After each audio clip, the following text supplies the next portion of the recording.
l'impact du contrôle parlementaire pour l'amélioration de la gouvernance dans la province du Sud-Kivu. C'est le thème du café de presse organisé par l'Association de femmes des médias AFEM en collaboration avec la synergie de médias d'Uvira Fizi, SIMOF.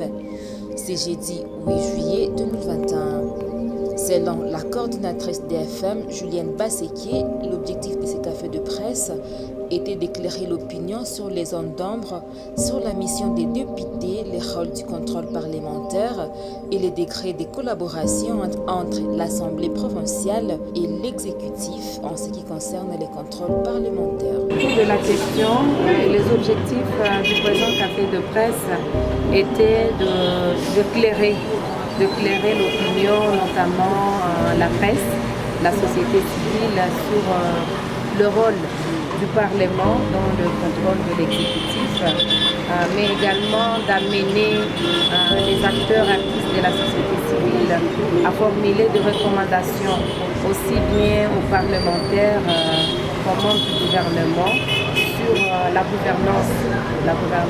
Dans cette activité, plusieurs défis qui bloquent la bonne gouvernance et un bon contrôle parlementaire ont été relevés par les orateurs. Allez regarder le nombre de marchés, de partenariats publics-privés qui sont chapeautés par les membres des familles, désormais chapeautés par les membres des familles de certains députés ou les sociétés de certains députés. Et vous comprendrez qu'il n'y a pas pire corruption que celle-là. Le travail des députés provinciaux, y compris les députés nationaux, en synergie avec la société civile, devront faire bloc pour dire au gouvernement central que plus question, il y a lieu tout simplement qu'on puisse, carte sur table, mettre en exergue la Constitution. Les acteurs de la société civile indexent le fait qu'ils sont souvent menacés, traqués jusqu'à être tués seulement parce qu'ils exigent la redevabilité et la bonne gouvernance aux autorités politiques et administratives. Ici, nous nous mettons tous ensemble, nous conjuguons les efforts ensemble en mettant de côté notre égoïsme, en mettant de côté le petit guerrière, le petit coup bas, le pot de banane, la politique d'instrumentalisation. C'est sûr et certain que nous pouvons espérer quand même aboutir à des changements. Swedi Basila, le ministre de la Communication, pense également que les décrets de collaboration est bon avec l'Assemblée provinciale car les membres de l'exécutif provincial sont prêts à répondre aux préoccupations des députés.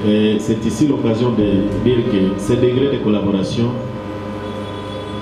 se manifestent très souvent dans les édits. L'initiative conjointe des édits,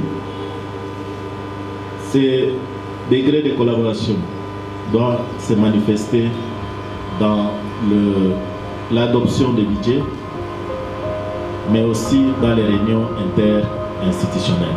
Les parties prenantes à cette activité ont pris l'engagement de s'améliorer chacun dans son secteur pour le développement de la province.